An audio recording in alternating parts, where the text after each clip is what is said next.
Hello, my name is Moonshine. Welcome to my channel. Today I'm going to be doing my monthly book reviews. It is February 2025, and I read 8 books. My brain is kind of fried. Some of these were thick, but I'm excited to share them with y'all, my thoughts. We got some really good authors here. There's one author that I would not recommend, and I'm going to tell you why. But the rest of them were fantastic. And so let's get started. Last month I also started with Sayaka Murata. I got more Sayaka Murata. So first up, Life Ceremony.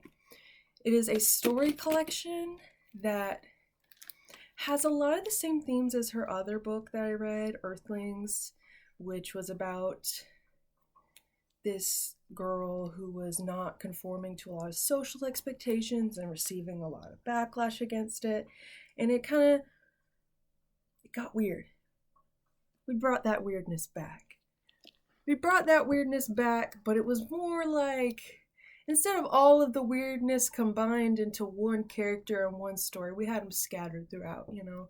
And by weird, I don't even necessarily mean like bad kind of weird. Like, a lot of these characters face criticism and like social ostracization just because they don't want to get married, just because they aren't interested in sex, they aren't interested in children, whatnot. And that's enough for them to feel like social outcasts. She also comes up with like different traditions that kind of challenge what we hold to be okay right now. She comes up with the tradition of using human body parts after they die in order to create garments and furniture, sweaters made of human hair, furniture made of bones, you know. And in a practical sense, this is an interesting tradition, but it grosses some people out. And it's just there's also a section there's a story about different food cuisines.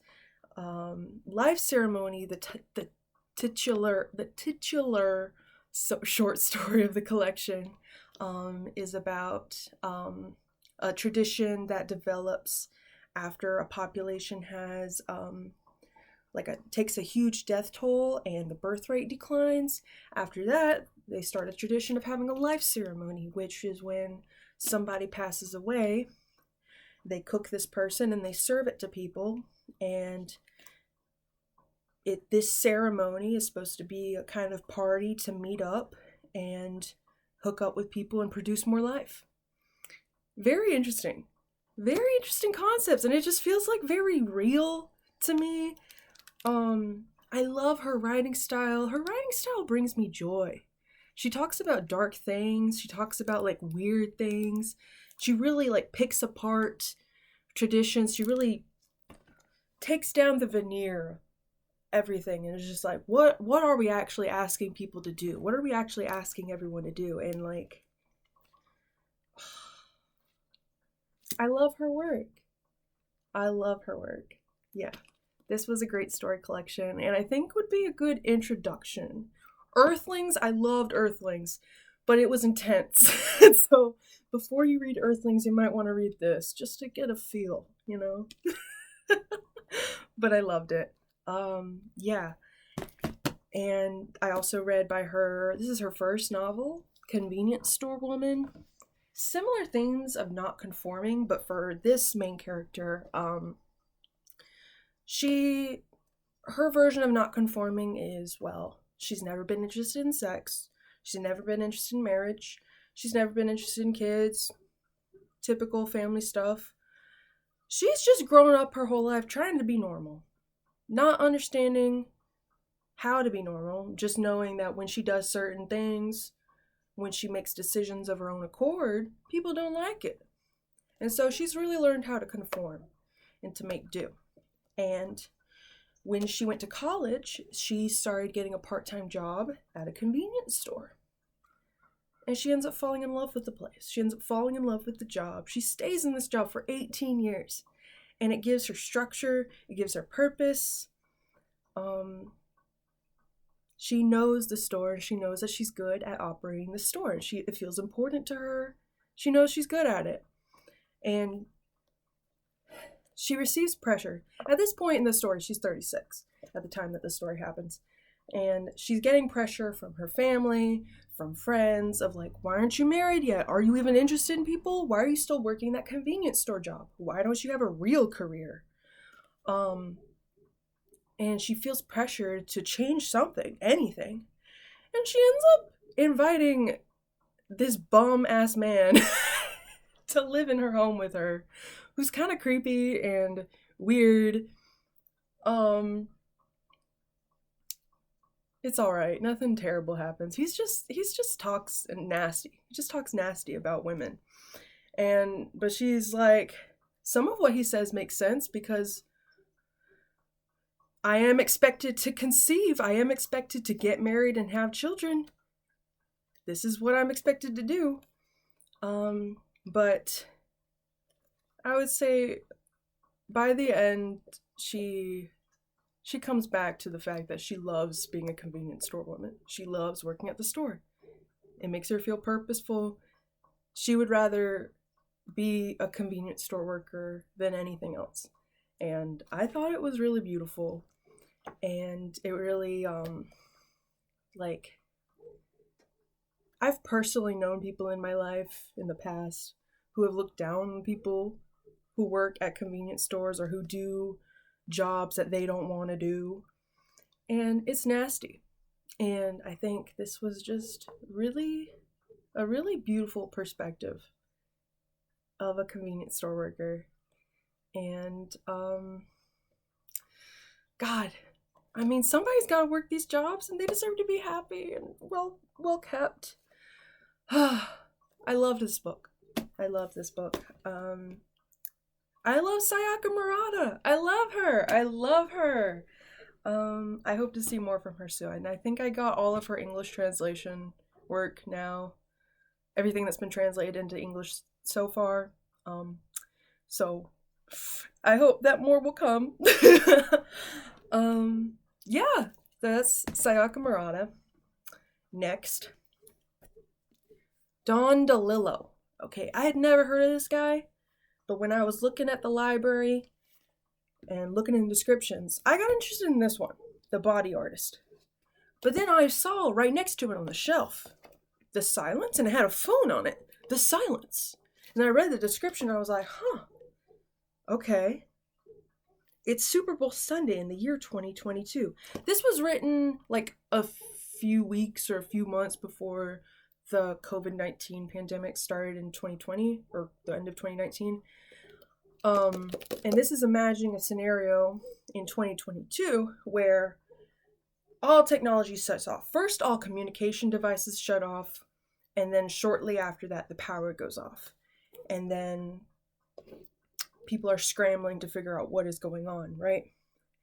It sounded like an amazing premise. And also, two of the main characters are on a plane at the time that this communication shutdown happens. So they almost crash. There's a whole thing. It sounded very compelling. And it's only about 100 pages. So I was like, let's go. Let's do it. Great concept. It felt like a waste of time to read it. I'm gonna be for real. It was like the majority of the action in this story was 5 people sitting in a room contemplating what could be happening outside. What could be happening outside? And some of them seem to be going a little crazy, especially one guy who is like quoting Einstein and also imitating Einstein's voice. And it just felt so fucking pretentious. Oh my God. It felt like a bunch of overeducated people in a room, sniffing their own farts, talking big ideas. One guy did venture outside to see what was up, and then he vaguely said, there's riots in the street. What are the riots about? How bad are they? Describe, please, describe. No. There's riots in the street. Anyway, back to our tumbling through our thoughts and saying whatever the first thing comes to mind. It didn't make me, it was weird. And the Einstein guy, it was like they were trying, it felt like it was trying to say something deep, and it didn't get anything across. Like he would say some quotes out of context from Einstein, and I didn't know how to apply it to the situation whatsoever because nothing's happening. And then he'd like list a bunch of big words like quantum physics, blah blah blah blah. I'm not a science guy, but I don't even think a science guy would know what the fuck he's talking about. Listing a bunch of things. This applies. No. Waste of time. I'm sorry. Good concept. Cool concept. Somebody else could write it way better. Way better. Okay. That's how I felt about The Silence by Don DeLillo. Okay. Okay. But then I went to the original book that caught my attention by him. The Body Artist. This was okay. It still had an air of pretentiousness about it, but much less so. It was about a woman. Okay. Well, okay. This woman named, who is a body artist, her art consists of contorting and moving her body in ways that are unnatural or that are transformative. She is married to, I believe, an author or a different artist. I don't know. She's married to a very elderly gentleman. She is his third wife. Shortly after they get married and they move into like this retreat home that they rent for 6 months, he goes to his ex's house and kills himself in her apartment. Crazy shit. All right. She's devastated. Main character, who is the current wife of the now dead husband, she's devastated. She's dealing with grief. She doesn't know how to make heads and tails in it. She's like replaying what happened in her head. But she's also kind of being avoidant of it. And the people around her and his previous wives tell her this is always how he's been. He's always been in a depressive state. And this was bound to happen, but she didn't expect that when she got into this relationship, clearly. She starts having weird mental shenanigans. I don't know. At first, there's a lot of paying attention to like the monotony of daily life. I found that very interesting, the way that it was written. Like it was like a touchstone. The way she makes her coffee, the way she stirs her spoon, the way she makes her breakfast, the way she operates in the kitchen, her watching the birds eat from the bird feeders. Like these were like routine, repetitive things that kept like it was a nice point. It was reading this was a nicer experience. A few weeks or a few days after her husband passes away, she finds a strange man in the home. Strange man who seems oddly elderly, but also kind of young. And she's questioning herself, is this man an escapee of an asylum? Is this man belong to a group home? Do I need to call the police? Do I need to call a hospital? He's in my house. He's been living in my attic. What do I do? She ends up taking care of him instead. For what reason? I don't know. She's grieving. And this guy is also like repeating phrases that her ex-husband said, and he's mimicking her ex-husband's voice because supposedly he's been living in the attic for the past month or so while the husband was still there. So she's kind of, this relationship with this strange man is allowing her to kind of go through these emotions that she didn't get to process earlier on. Gets kind of gross, I would say, kind of creepy. I want to believe that the man wasn't real. At some points he disappears, and then she tries to figure out what the fuck happened. I want to believe that the man wasn't real, so that the gross stuff is not as gross. But this was pretty cool. This was pretty cool and interesting. Still kind of, I don't particularly like his writing voice. I think I don't think I would like his work in general. I think I'm going to stop here with his work, Don DeLillo. But this was interesting. This was a good one. And it's pretty short. So that's good. Yeah, so that's Don DeLillo. What else did I read? Natural Beauty by Ling Huang. This was pretty cool. This was really cool. So this is a horror book about a Chinese American woman who hold on. A Chinese American woman who gets a job at a beauty wellness store.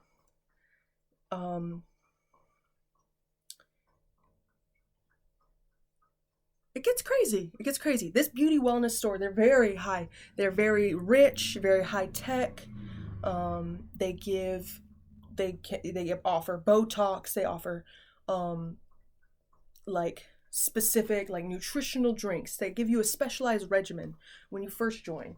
What they think that you need to look perfect, be the face, a perfect face for our company. So it gives her economic security that she didn't have before. Okay, a big thing, important thing. Okay, I forgot to mention. So she is a pianist. She spent pretty much her childhood learning piano from her parents who are immigrants from China. Between the ages of 12 and 18, she attended this really fancy school for music. And she did not fit in there. She was Chinese American from a poor background among these students who came from much wealthier backgrounds and like privilege and like hereditary connections to music that she didn't necessarily have.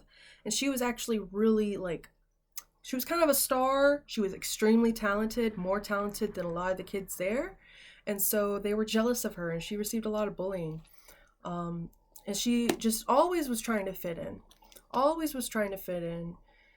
And she just, there's this internal struggle that she has with trying to fit in, trying to make it big, trying to be successful in these white dominant spaces, while also appreciating her parents and all that they've done for her, also appreciating her ties to her culture. She's always constantly struggling with this, right? For her graduation performance at that school, as her parents are driving home, they get into a car crash that renders them immobile and mentally unwell. They have to go to a home facility to be taken care of, and she ends up, instead of pursuing her piano career, she ends up going into work so that she can provide for her parents who are now so sick. Heavy background, okay? And then she gets this job offer at a wellness industry that pays her well, that gives her all of these beauty products that make her more successful in her day-to-day life, more accepted, it gives her this prestige, this eliteness now that allows her to occupy a certain space that she didn't used to before. And there's weird stuff happening. There's like animal experiments going on. There's experiments on humans going on too. It gets weird. And the company itself is pretty corrupt. They end up taking advantage of her. They end up secretly giving her, or at least not clearly giving her, they give her products that make, like, lighten her skin, lighten her hair, make her look less Chinese, kind of whitewash her. And they also take advantage of her money situation. And they push her to do jobs that she was not necessarily prepared for or signed up for. it gets so gross. There's body horror in this because also these weird products are changing her body in ways that are beautiful, but in ways that are painful or kind of gross, you know, or have side effects. And oh, it was so good. So good, so meaningful. There was a lot of the prose, the writing itself, a lot of comparisons to music and sound. The author herself, Ling Huang, she's not a pianist herself, but she's a violinist. So she has a background in music. And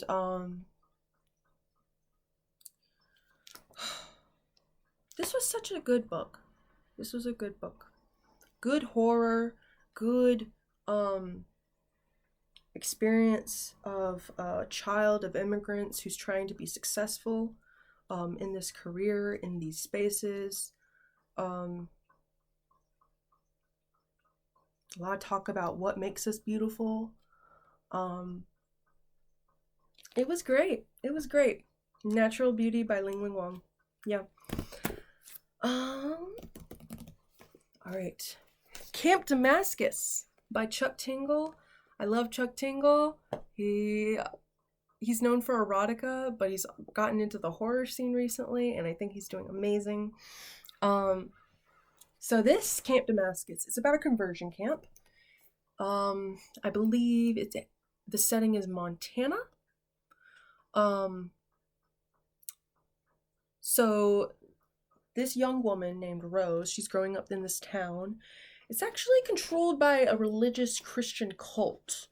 And this cult makes most of its money off of operating a highly successful conversion camp, right? It doesn't start off like this, though. It starts off with just Rose's experience, okay? Rose's experience, she's brainwashed. The part of the conversion camp's success derives from brainwashing.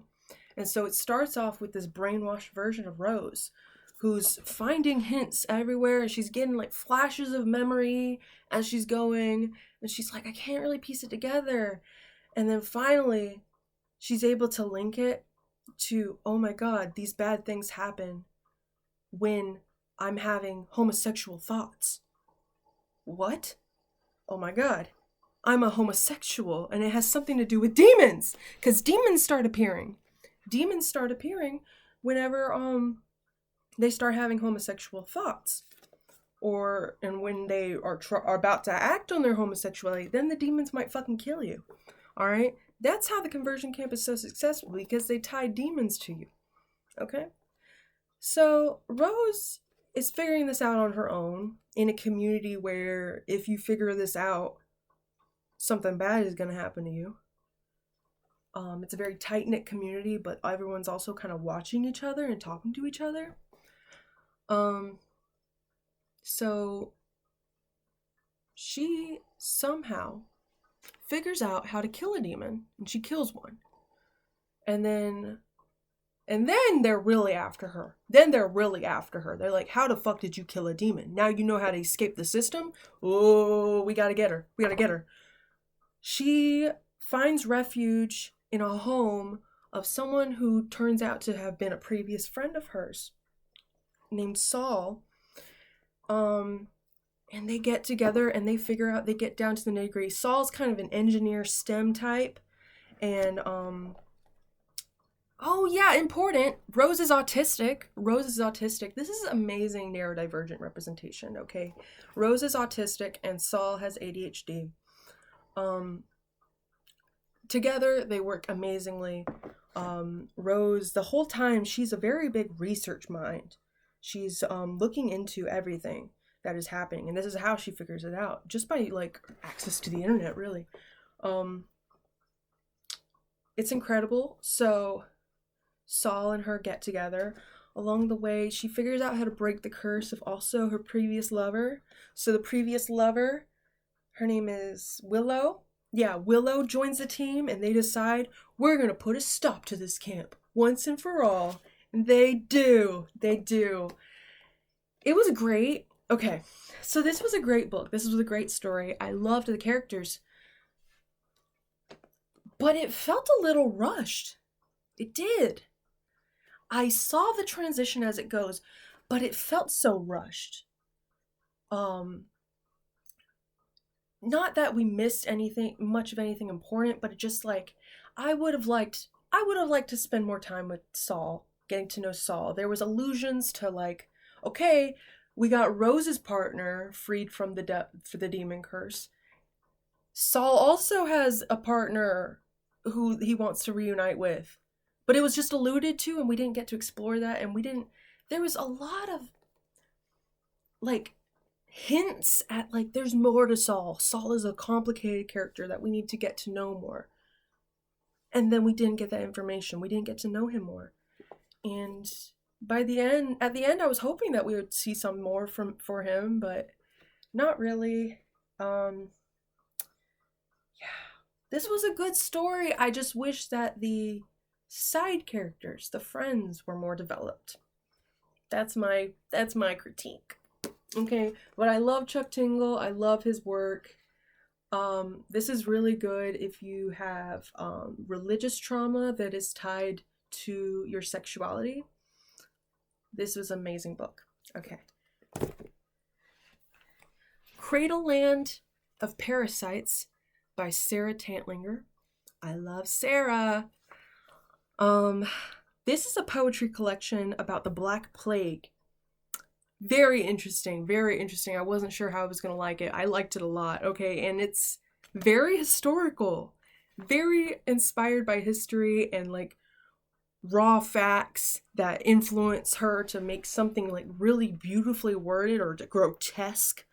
It was amazing. Like, it charts the beginning of the plague to like once it was dying off to once we were figuring out antibiotic cures.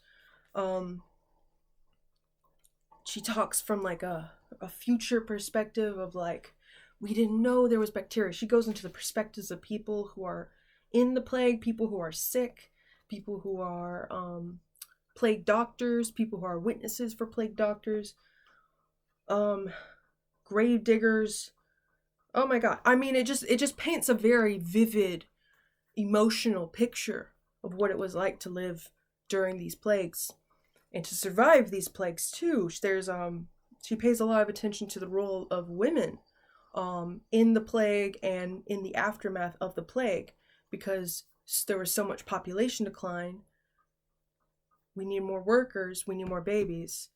And also the women are capable of working. There was a lot of pressure on women to both pump out babies and also provide in many ways. And she pays particular attention to that. I really liked that. The last quarter of the book doesn't focus on the Black Plague. It focuses on other plagues. It focuses on other diseases and potential pandemics that could arise based on what we are doing now. She talks about like research facilities as a way that an outbreak could happen. It talks about tropical diseases. There's a term called neglected tropical disease. That means like these diseases that are endemic to tropical areas and are really deadly, but because they're endemic to these areas that are developing countries, people that we don't pay a lot of attention to, we don't put a lot of research towards curing or treating these diseases, so they end up still proliferating. And with rising sea levels and rising temperatures due to climate change, these neglected tropical diseases are going to be more common and they're going to affect a wider area, and we're going to have to put more research towards them. That's my take. Okay, but there was a lot. There was a lot here. Herd immunity. I mean, there's like this feeling of like disease is inevitable. Disease is inevitable. They're started out with bacteria. We have bacteria in our bodies, bacteria in the world. There's like, this is inevitable. But also there's hope in it. It's not just doomer. It's not just doomsday horror, blah, blah, blah. It's also like, there is something that can arise out of this. out of these hard times, something beautiful and something new can emerge. And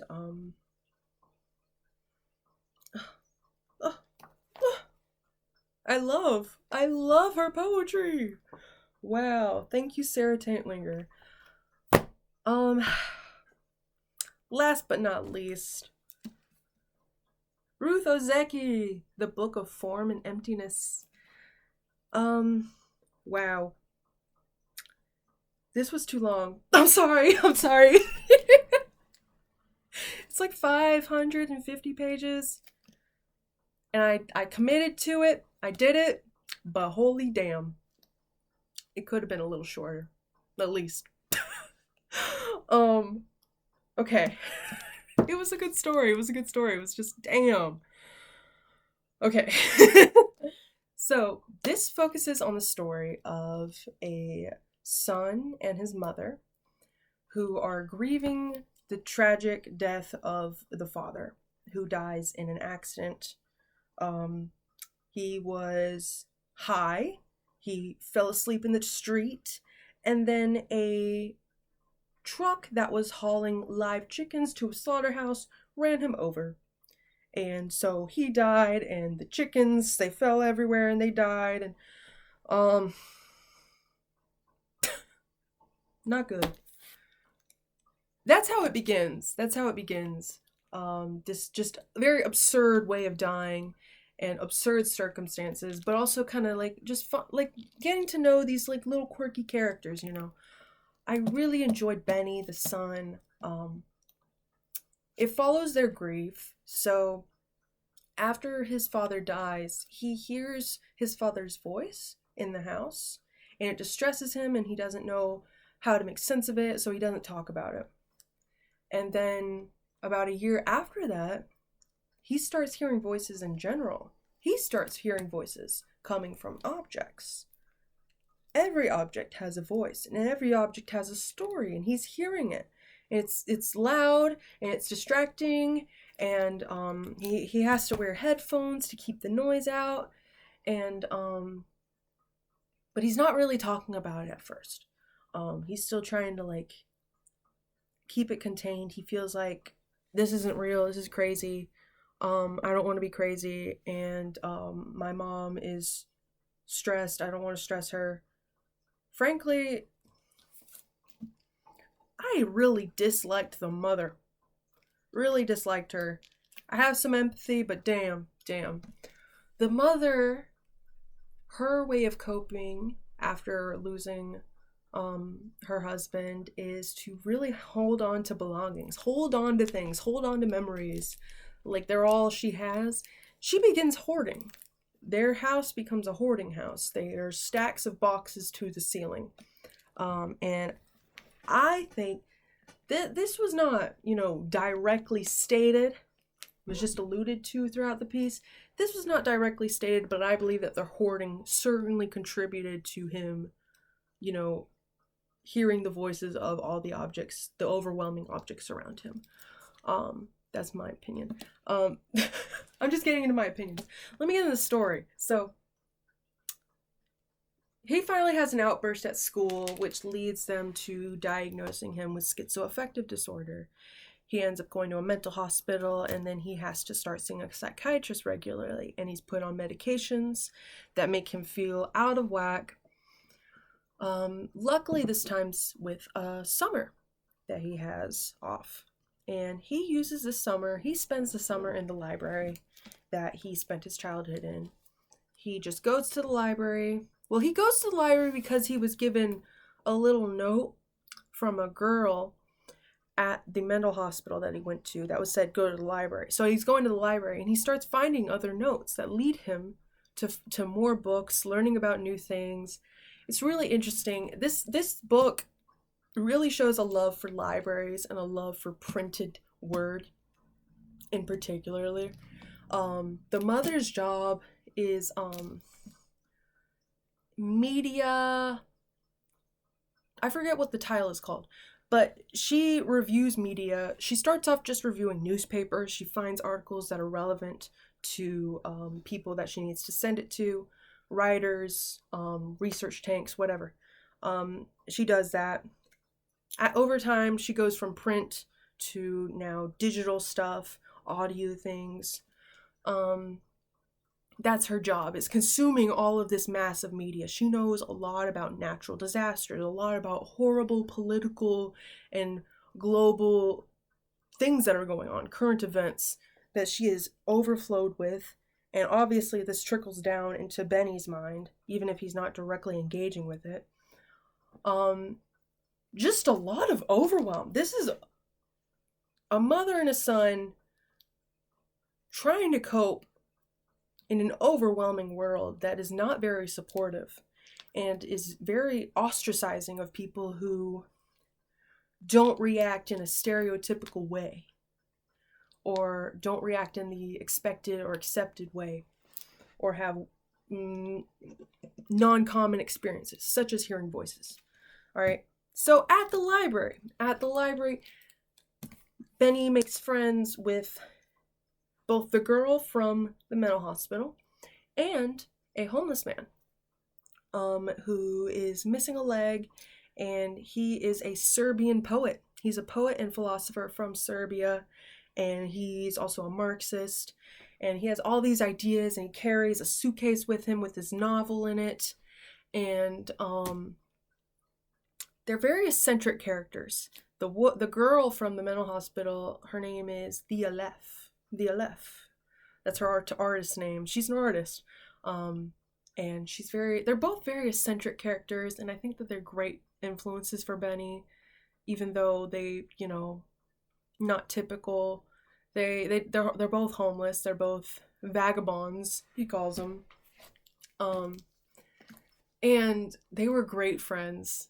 Really great. I wish that I had spent more time with those characters than with the mom.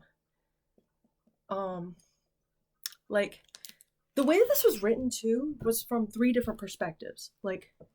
Or no, 2 different perspectives. I was like, the book, which is narrating the whole thing, and then sometimes Benny himself comes in and says stuff, right?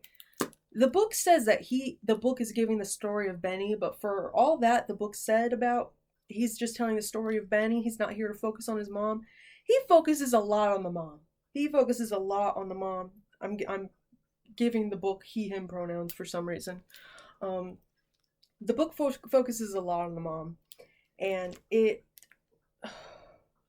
was extremely frustrating to see her, cling on to all these different things. It's like, maybe this will make things better. Maybe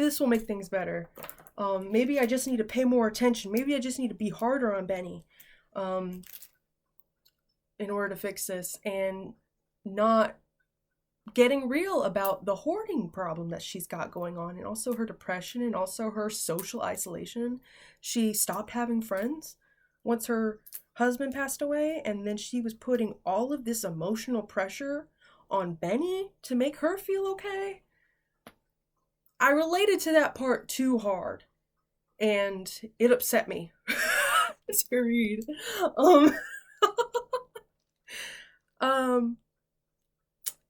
Yeah, I really did not like the mom. And we spent a lot of time with the mom. But I loved Benny. I felt that the way the story wrapped up was, not super satisfying to me. It makes sense, but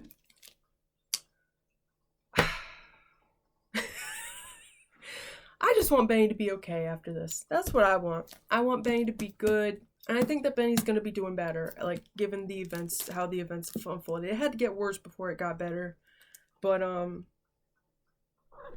it was great. And this was a great story. Hey, Bubba. Come here. Oh, hey, baby. Alright, so, yeah. That's how I feel about that book. I could rant about it. This was so long. It was so long. I could rant about it forever. But I'll stop now. Yeah. Thank you for watching. Oh,